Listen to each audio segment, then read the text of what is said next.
Welcome to MarketPulse Pros and Pioneers. Each week, I talk with industry leaders on both marketing and entrepreneurship and business to find out all about their wins and failures in marketing right now. We'll hear all about successes and wins and what's fallen flat so that you can take that knowledge and implement it.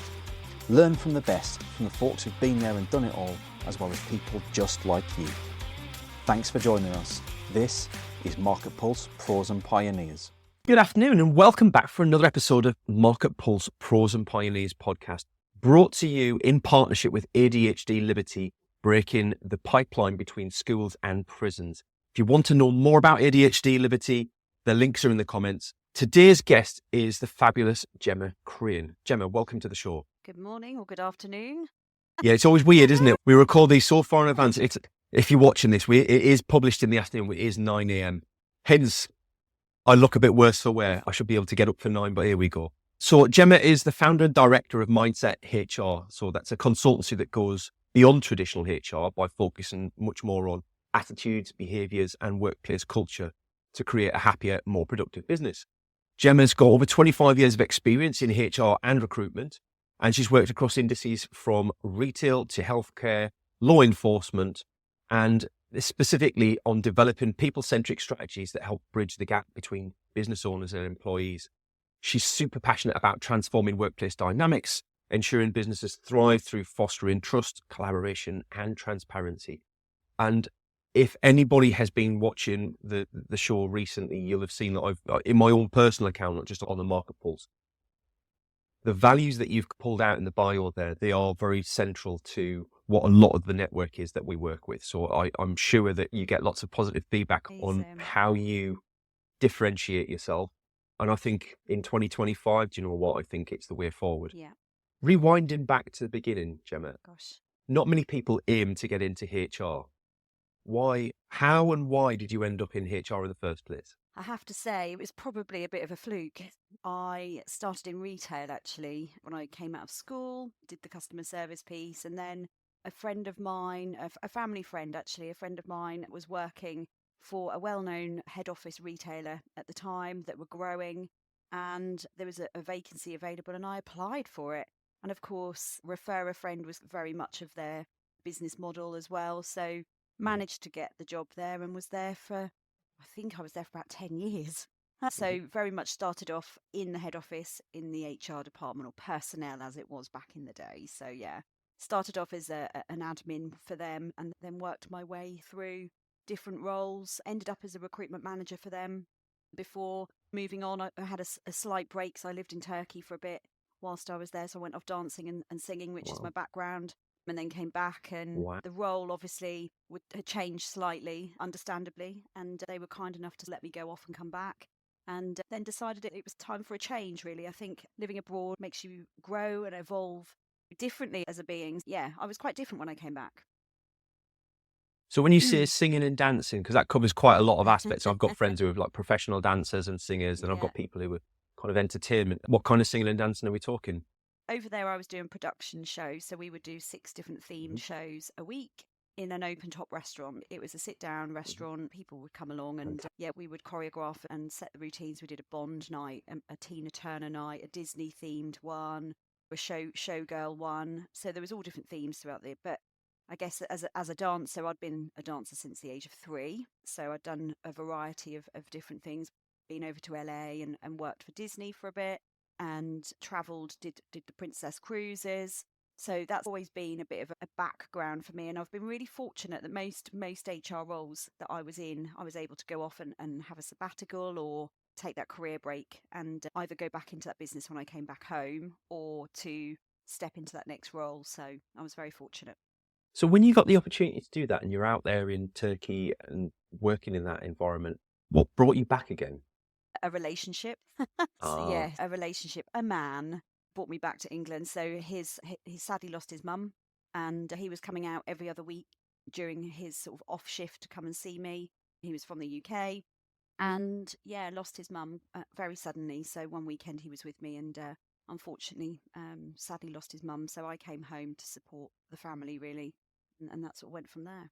I don't imagine first of all, I'm sorry to hear that, but I can also imagine that experience influenced you quite heavily working in people and HR, right? Absolutely. Yeah. We were a team that worked together over there. And it was really interesting because when I got the contract, I got on the plane at Gatwick Airport and I'd never met these people before. And we were all together and we were going to be living together in a block of apartments. And we got to know each other very quickly. But Can yeah, imagine it was, yeah. we were from all over the Yeah. UK. And yeah, we ended up being that sort of production team. And it was good fun. Tough at times. I missed home. I really missed the roast dinners and the comforts of your own home, the carpet, because we didn't have carpets and just really odd Yeah. things, really. But yeah, missed home. I was still quite young at the time and hadn't been away from home for that period of time before. I was quite homesick for a period of time, but soon settled in. But then take us back to the HR side of things. So you progressed through a corporate HR structure for quite some time. Having worked retail myself and for quite a number of years and experiencing that kind of career, I can imagine that you found that corporate life both quite safe and secure, but also quite frustrating at times. Yeah, absolutely. It was really safe and secure. It had its challenges, I think, at times. Corporate is quite rigid in terms of its processes, and back then there wasn't much flexibility around change and innovation. So for me, I was always quite a creative person. I think being in performing arts and that side of things, I was always quite a creative person. So I would always have different ideas and want to put those things forward. So yeah, it had its positives. You had the security of being corporate, I think. But certainly when I was going more senior in the HR world, sitting between the managing director and the finance director was more challenging because they would be talking about more cash flow and more money and this is where we want to get to, but not ever considering the people and not ever really looking at what people do they need and what roles do they need to be able to grow that Yeah. business to what that number looks like. So for me, it was a little bit frustrating at times. And I would be in the middle of that saying, hang on a minute, take all of that away, take all of those numbers out. But actually, if you haven't got the right people and you haven't got them doing the right things in the right places, then absolutely you're not going to get to that number, no matter how hard you try. It was all about the performance, all about the measurements, the KPIs, the objectives, the values, making sure people are happy as well, because when we know that when people are happy and satisfied and connected and feeling that purpose at work, we know that they're more productive and they're going to be performing better as well. Having worked on the inside of retail, what you said there is really interesting for me because it probably took me 7 or 8 years to get to a point where I was brave enough or confident enough to disregard almost entirely my senior leadership's instructions when taking a new store on. Mm-hmm. And I did that because I knew the same as what you just described, right? It wasn't about the numbers. It wasn't about the metrics. It wasn't about the KPIs. If your team weren't behind you, didn't believe in you, didn't have a path forward, weren't motivated, weren't enthusiastic, you could try everything you wanted, but you might as well just chuck the rest in the bin. Yeah. And I tried for the longest time. I tried to do it the way I was asked to do it. Change everything. Do a new base rotor. The base rotors are wrong. You've got wrong people in at the wrong times. And what I came to realize was actually these people are just being unmotivated. They're not enthusiastic. They don't have, nobody talks to them and finds out what they want. No. Nobody helps them progress in their careers. They just become a number. Yeah.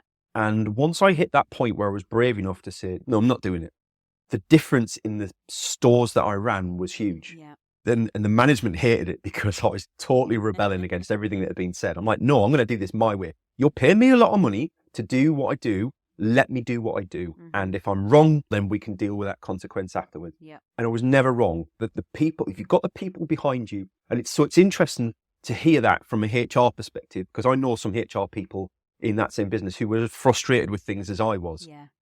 And it's that kind of, you're right, it's sometimes an us versus them mentality from the leadership team downwards. Yeah.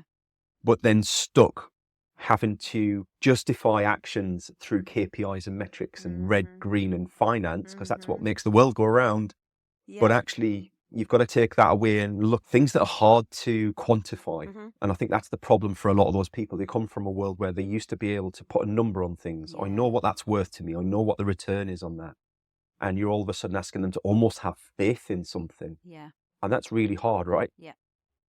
Yeah, it's really tough. I think the values piece is the prominent part.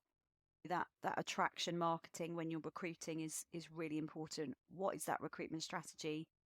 And if you haven't got values and you don't know what your values are, how are you going to be recruiting people that you want to align to those values? Because you don't know what they look like. The first part is Yeah. knowing what you want to be known for internally and externally. What do your clients want to know you for? What do your employees want to know you for? How do they want to feel when they walk into your workplace? How do they want to connect with you and your clients? And that is really important. Once you know those things, then you can build on that recruitment strategy and you can understand what you're looking for when you're going out for your adverts, what platforms you need to be going to. If it's young mums, are you going to be going to the Financial Times? No, you're absolutely not. You're going to be going to the Mother and Toddler Club and looking for those mums that want to work for you. Or it's really important that you know what that looks like. So understanding that and then going out and doing those interviews and making sure that those questions that you ask in those interviews absolutely align to those values. And then you've got a bit of a starting point from that. So you know that they're aligned to your values, they have personal values, they'll have probably similar values in the workplace. Then it's about what do they bring to that purpose? How are they going to be adding Yeah. value to your workplace? And what do they want to do? Where do they want to go? Do they want to stay on a level? Do they want to progress? Do they want to develop? Do they want to be the managing director? Like, how many ambitions do they have and where do they want to go is so important. And then you can work Yeah. with those people knowing you're all on the same hymn sheet. You've all got the same values, purpose, etc. So it's really important. What was the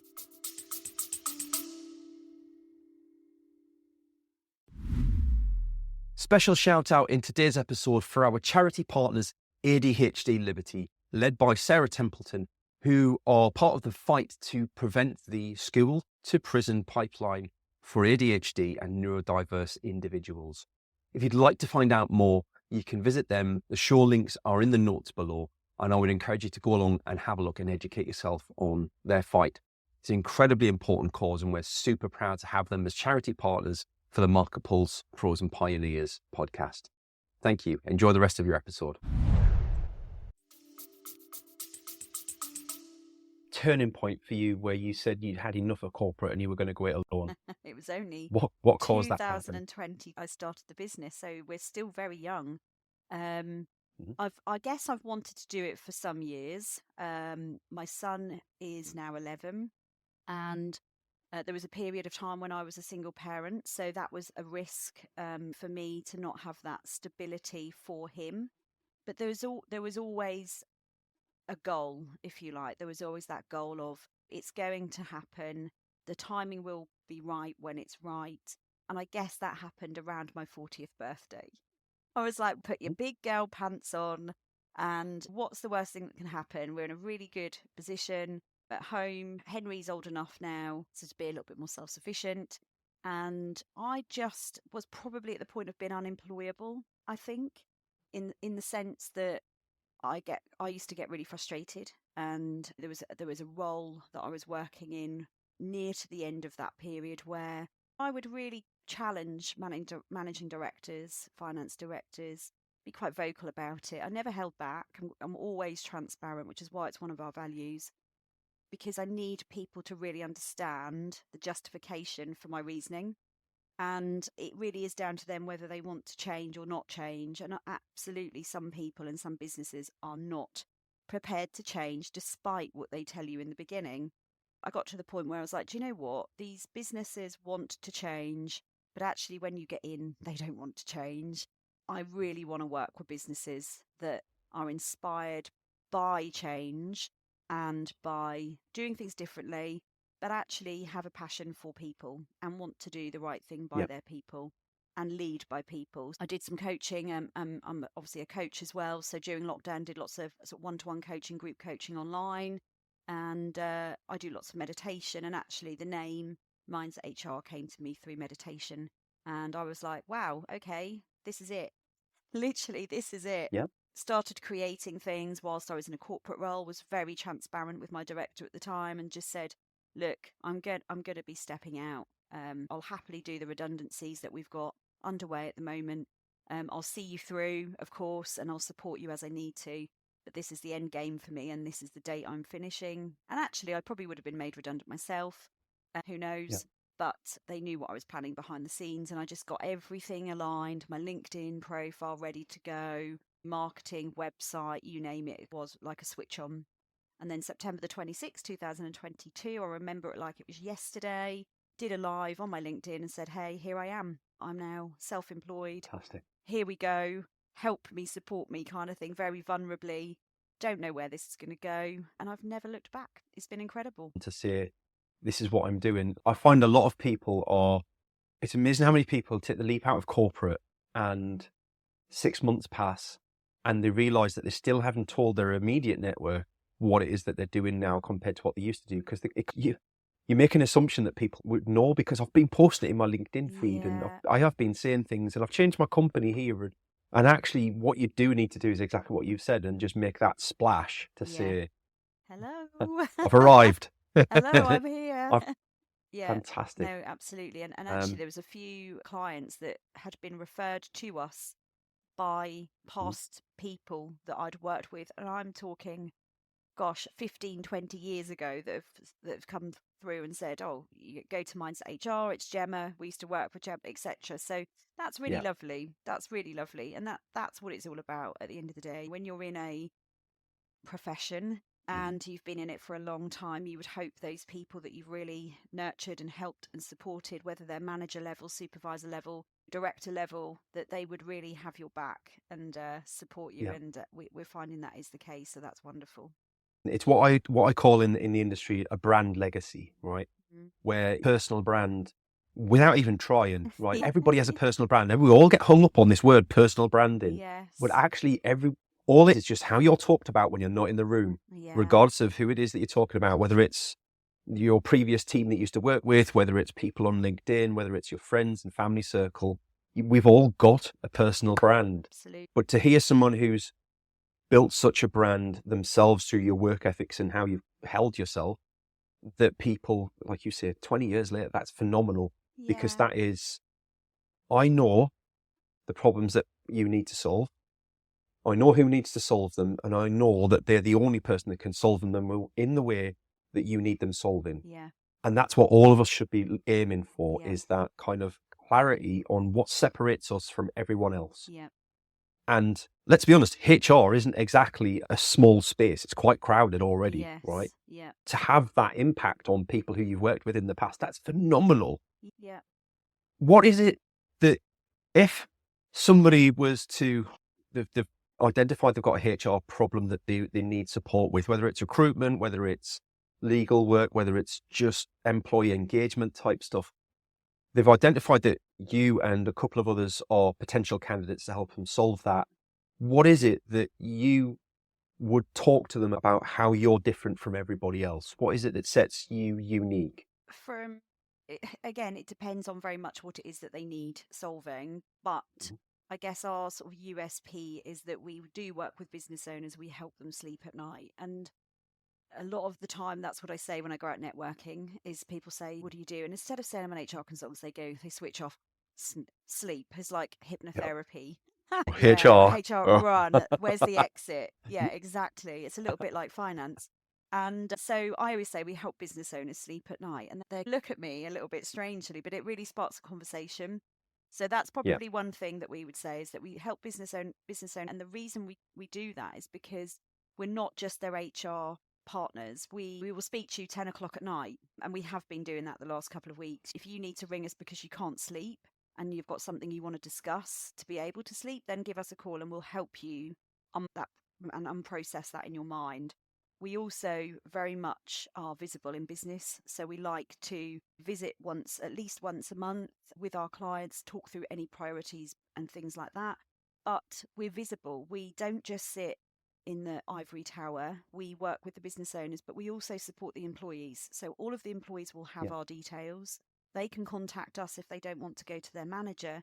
Because what we also know is most flat structures don't have that hierarchy to be able to reach out to another manager or different level. So we are that other level, if you like. So we can come in and they can call us or email us and say, look, I've got this problem with my manager, got nowhere else to go. How do we resolve it? And we can start then Yeah. working on resolving that issue before it escalates or before they leave or before they raise a grievance. We're that proactive support. So that's really key. And actually, sometimes it's much more about the how and the what as to what rather than what the actual problem is. And actually, what we find is a lot of owners of businesses will think it's a problem, thinks a situation's a problem. But actually, when you start unpicking it, it's a completely different problem. What you think starts off as being one thing actually ends up being another. And then we can actually step in and take that kind of pressure off and manage that whole process and situation to make sure that it goes the right way. And because we're impartial, we can be challenging when we want to be, whether that's to the manager, the business owner, the FD, whatever. Whereas when you've got an in-house HR, they've got to protect themselves, they've got to protect the politics, and they've got to protect the brand, they've got to protect their job. They're a little bit exposed to actually being able to say what they really think. For us to be able to go, do you know what? You're not doing it the right way, actually. And have you thought about doing it this way? Or what if I said this was happening? How would you respond to that? Having those open discussions is really important. And I think that probably makes us stand out particularly. I And of like course, that. we offer the mindset coaching side as well. So if there are individuals that we feel are struggling with life generally and have got a well-being issue or have suffered from trauma in the past, then we can start reprogramming that subconscious and start working with them on an individual basis as well, which is really powerful. It is. It's a really unique way of looking at things. And I think for me, the thing that tipped it was how you describe yourself to somebody who you've never met. Right. That is what a lot of business owners really do miss, because it's a simple statement that's actually really hard to come up with, to be fair. Like, it's not as easy as, they're always really simple statements.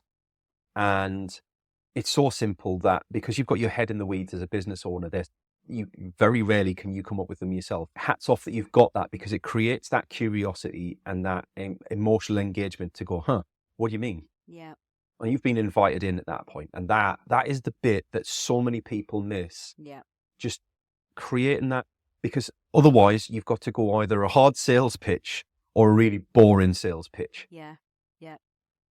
But what you've done is you're the vampire at the window almost. That's a horrible way of describing it. But you've been invited in to discuss things, right? That's what we all want to be able to do, and it makes for a much nicer conversation. Yeah. So if you don't mind, did you come up with that statement yourself? Is that something that you thought of, or is it something somebody else said to you?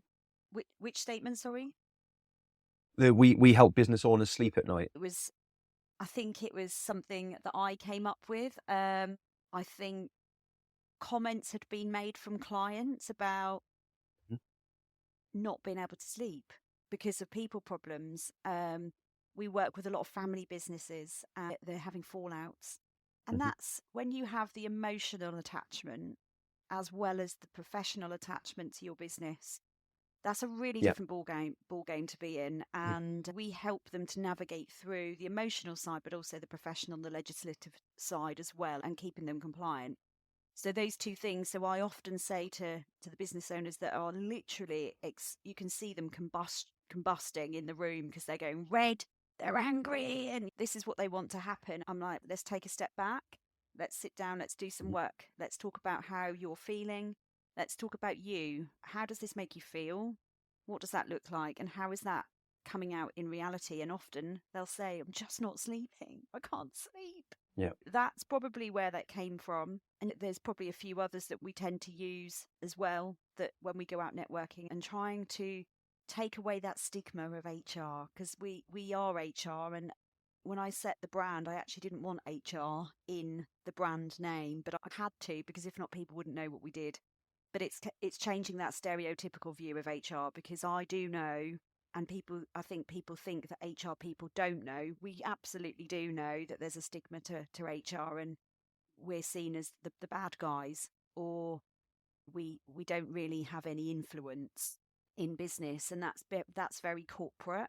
Changing that stigma is about being that sort of person that can go in and challenge the status quo. Thank you very much for sharing that, Gemma. There's a lot of detail to dig into there. I think you handled the questions really well. Thank you very much for sharing your journey with us. You're welcome. If folks are listening along at home and they want to find out a bit more about you or Mindset HR, it's the best way for them to contact you. So definitely on LinkedIn, that is a place where we hang out. So either on my page, Gemma Crane, or on the Mindset HR, or the website, which is www.mindset-hr.co.uk. But we do podcasts, we do networking, we're out and about. So if you're particularly East Anglia wise and in that location, you will probably see us because we get out a lot to different venues and events and things. But yeah, thanks for having me on today. Fantastic. Thank you very much for being a guest. And if you watch along at home, thank you for being our audience. We love you very much, and I will see you next week. Bye-bye. Thanks for joining us for today's show. I hope you enjoyed it. If you'd like to feature on a future show, or you've got some ideas for folks who would make a great guest, please drop us a line. Contact details are in the show notes, and I'd love to hear from you. Your host today was me, Paul Banks, founder at Javelin Content Management. Here at Javelin, we specialise in helping busy business owners just like you to repurpose video content, taking all the stress and tech problems away and turning your long-form video into literally hundreds of pieces of content without breaking the bank. We describe it as getting ideas out of your head into video and out to your socials. If you want to launch your personal brand, become the vendor of choice for your audience, or maximise your sales revenue impact, we'd love to hear from you. Join us next Wednesday for the next episode, and don't forget to subscribe and give us a review. Our podcast is only possible with your continued support.